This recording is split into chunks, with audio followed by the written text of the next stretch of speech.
স্বাগত। আজকে প্রেস কনফারেন্সের বিষয়টা হলো যে বজবজে একজন ভদ্রলোক মারা গেছেন। আপনাদের কিছু চ্যানেলে আপনারা দেখিয়েছেন যে কৃষক হত্যা বলে। এবার ঘটনাটা একটু আপনাদের সামনে আমি তুলে ধরতে চাই। গত ১ তারিখে পয়লা মে, বিকেল ৪:৩০ নাগাদ গোপালচন্দ্র মন্ডল বলে একজন ব্যক্তি বুইতার, তার সঙ্গে ওই বুইতারই নিবাসী আরেকজন ভদ্রলোক রামপ্রসাদ পোলেন, তাদের মধ্যে ঝগড়া হয়। ঝগড়াটা কি ইস্যু নিয়ে? গোপালবাবুর জমি জমা আছে, সেখানে যা চাষাবাদ হয়। এই ভদ্রলোক ওই একই টাইপের কৃষিজীবী, সবই কৃষিজীবী পরিবারে। এনার ছাগল গরু বাঁধা থাকে।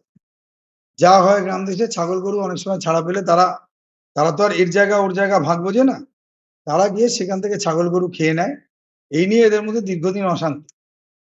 যিনি বয়স্ক ভদ্রলোক ছিলেন, অর্থাৎ গোপালচন্দ্র মন্ডল, সেইটাতে ওদিনও একই ঘটনা ঘটে। তো সবজি খেয়ে নেওয়ার ফলে উনি খুব ক্ষুব্ধ হন, এবং ক্ষুব্ধ হওয়ার পরে দুজনের মধ্যে অনেকক্ষণ ধরে ঝগড়াঝাটি হওয়ার পরে এই আমাদের রামপ্রসাদ পোলেন মানে যে ভদ্রলোক, সেই ভদ্রলোক একটা শার্প কাটিং কিছু নিয়ে, সম্ভবত কোনো কাটারি জাতীয় জিনিস নিয়ে এসে ওনাকে আঘাত করে। আঘাতটা মাথার সামনের দিকে করে, অনেকটা রক্তপাত হয়, এবং হওয়ার পরে উনি সেখান থেকে চলে যান। এবার এই গোপালবাবুর, যিনি ওখানে, গোপালবাবুর 2 ছেলের মধ্যে এক ছেলে ওখানে ছিলেন, তারা ওনাকে প্রথম নিয়ে যায় ওখানকার লোকাল, যেটা ওই চড়িয়াল বিএইচপিসি, ওখানে নিয়ে যায়।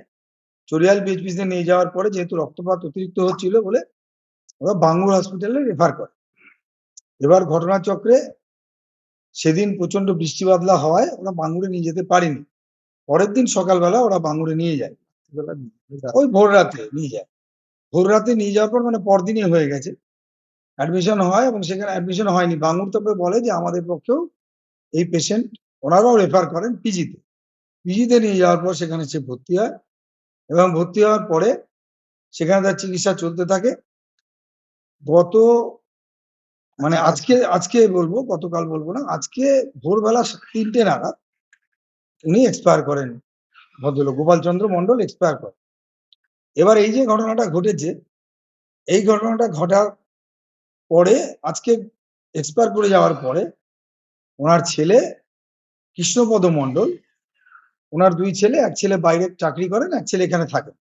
কৃষ্ণপদ মন্ডল আমাদের কাছে অভিযোগ জানায়। অভিযোগের ভিত্তিতে আমরা একটা মার্ডার কেস রুজু করেছি, এবং তার বাড়িতে রেড করাও হয়েছে, কিন্তু আসামি এখনো পলাতক আছে। আমরা সর্বরকম চেষ্টা করছি, আশা করা যাচ্ছে আমরা খুব শীঘ্রই এই আসামিকে আমরা অ্যারেস্ট করতে সক্ষম হব।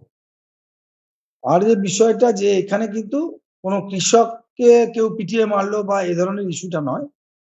বিষয়টা সেইভাবে দেখতে গেলে দুজনেই কৃষি নিয়েই থাকেন। ওই জায়গাটা সব কৃষকদেরই বসবাস, সাধারণ মানুষের বসবাস। এখানে দুজন ব্যক্তির মধ্যে বিবাদটাই কিন্তু উঠে এসেছে। এই দুজন ব্যক্তির মধ্যে অনেকদিন ধরেই এই জমিতে ফসল খাওয়ানো কেন হচ্ছে, ও ভাবছে জমিতে ফসল খাওয়াচ্ছে, এ বলছে না আমি খাওয়াচ্ছি না। এই নিয়ে বিবাদ, এই নিয়ে ঝগড়াঝাটি দীর্ঘদিনের। ইনি বয়স্ক মানুষ, কিন্তু এর আগে ঝগড়াঝাটি যেটা হয়েছে, ঝগড়াঝাটির মধ্যেই হয়তো সীমাবদ্ধ থেকেছে।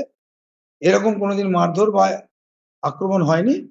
যেভাবে আক্রান্ত হয়েছিলেন উনি, শেষ পর্যন্ত ওনাকে বাঁচানো যায়নি, এবং উনি গত হয়েছেন। এটা হচ্ছে বিষয়, যেটা আমরা পেয়েছি। মানে ওনাকে একবারের বেশি আঘাত করা হয়েছে। এখনো পোস্টমর্টেম রিপোর্ট তো আমরা পাইনি। পোস্টমর্টেম রিপোর্টের জন্য আমরা ওয়েট করছি। কোথায় কোথায় আঘাতের চিহ্ন আছে, কি কি চিহ্ন আছে, সেগুলো দেখবো আমরা। সবথেকে আগে আমাদের কাজ হচ্ছে সে আসামিকে ধরে ফেলা। এবং এটা একটু সমস্যা হয়ে গেছে এই কারণে, আমরা যদি সেই দিনেই, যেই দিন ঘটনা ঘটে সেই দিনই যদি আমরা খবরটা পেতাম, আমাদের পক্ষে আসামিকে ট্র্যাক করা সঙ্গে সঙ্গে ট্র্যাক হয়ে যেত।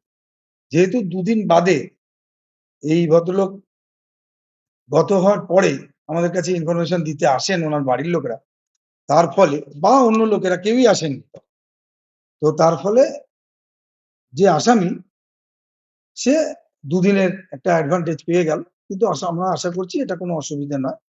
বলছি ওনাকে স্যার, অব্যাহত কত তারিখে ঘটনা ঘটেছে? ঘটনা ঘটেছে ১ তারিখ। বলছি স্যার, ধারালো অস্ত্র কি উদ্ধার করা গিয়েছে? আমরা ওর বাড়িতে রেড করেছি। রেড করে যে মোটরসাইকেলটা ওর ছিল, যে মোটরসাইকেলটা নিয়ে ওই মাঠে এসছিল বা যে মোটরসাইকেলটা নিয়ে পালিয়ে গেছিল বলে আমাদের এখনো অব্দি অনুমান। কারণ একটা পার্টিকুলার জায়গায় গিয়ে মোটরসাইকেলটা ও ছেড়ে সেখান থেকে চলে যায়। ও কিন্তু বাড়িতে মোটরসাইকেল পায়নি। সেখান থেকে আমরা মোটরসাইকেলটা উদ্ধার করেছি এবং তার গতিপথ যে পথে সে নির্গমন করেছে, পালিয়েছে, সেই গতিপথটা আমরা নির্ধারণ করার চেষ্টা করছি এবং অন্যান্য জায়গায় আমরা যা তদন্তের ক্ষেত্রে যা স্টেপস নেওয়ার সেগুলো আমরা নিচ্ছি। বলছি সাহেব, শুধু কৃষক বলেই কি সাংবাদিক সম্মেলন, না এটা? কৃষক বলে কৃষক, মজুর এসব ব্যাপারটা নয় এখানে। ঘটনাটা যে কৃষককে পিটিয়ে মারা এরকম নয়। ঘটনাটা দুজন ব্যক্তির মধ্যে বিবাদ। সেই বিবাদ আপনারা জানেন সেটা দুজন পুলিশের মধ্যেও বিবাদ হতে পারে। কৃষকেরা নয়। এটা কৃষক নয় আমি বলছি না। কিন্তু বিবাদটা কিন্তু পারিবারিক বিবাদ বা ২ ব্যক্তির মধ্যে বিবাদ বিশেষত। পারিবারিক বিবাদও আমি এখনই বলতে পারছি না। কারণ ওনার ছেলেদের সঙ্গে যে এই ব্যক্তির কোনো বিবাদ আছে সেরকম এখনো আমরা সে ব্যাপারটা কিন্তু তদন্ত সাপেক্ষ। স্যার এখনো পর্যন্ত চাষাবাদ তদন্তে করতেন আপনাদের শোনা যাচ্ছে যে চাষাবাদ। উনি চাষাবাদ করতেন এবং যে ব্যক্তির ছাগল গরু ছিল তিনিও একই পেশায়। অভিযোগ এলাকায় মদ ব্যবসায়ী হিসেবে পরিচিত, মানে ওনার প্রভাবটা। আমরা তদন্ত করে বিষয়টা দেখব। নিশ্চয়ই তদন্ত করে বিষয়টা দেখব। যা অভিযোগ আসবে আপনারা জানাবেন। কিছু উদ্ধার আমাদের এখন যেটা প্রাথমিক লক্ষ্য সেটা হচ্ছে অবশ্যই যেই ব্যক্তি এই জঘন্য অপরাধ করেছে, একটা নরহত্যা করেছেন, তাকে আগে গ্রেপ্তার। এবং আশা করছি আপনাদের সহযোগিতায়, সকলের সহযোগিতায় আমরা খুব তাড়াতাড়ি তাকে ধরব। তদন্তে কি আর কিছু তথ্য আপনাদের হাতে এসেছে যেটা বলা যেতে পারে? আমাদের তদন্ত একদম প্রাথমিক পর্যায়ে, তো আমরা যদি ২ দিন আগে ইনভেস্টিগেশন শুরু করতে পারতাম তাহলে হয়তো অনেকটাই তথ্য আমাদের কাছে এখন সব অনেকটাই ক্লিয়ার হয়ে যেত বিষয়।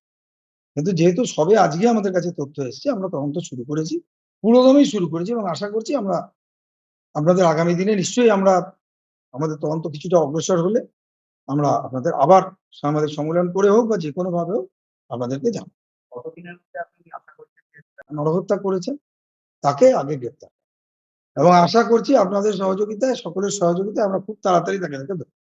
তদন্তে কি আর কিছু তথ্য আপনাদের হাতে এসেছে যেটা বলা যেতে পারে? আমাদের তদন্ত একদম প্রাথমিক পর্যায়ে, তো আমরা যদি ২ দিন আগে ইনভেস্টিগেশন শুরু করতে পারতাম তাহলে হয়তো অনেকটাই তথ্য আমাদের কাছে এখন সব অনেকটাই ক্লিয়ার হয়ে যেত বিষয়। কিন্তু যেহেতু সবে আজকে আমাদের কাছে তথ্য এসছে, আমরা তদন্ত শুরু করেছি। পুরোদমেই শুরু করেছি এবং আশা করছি আমরা আপনাদের আগামী দিনে নিশ্চয়ই আমরা আমাদের তদন্ত কিছুটা অগ্রসর হলে আমরা আপনাদের আবার সাংবাদিক সম্মেলন করে হোক বা যেকোনোভাবে হোক আপনাদেরকে জানাবো। কতদিনের মধ্যে আপনি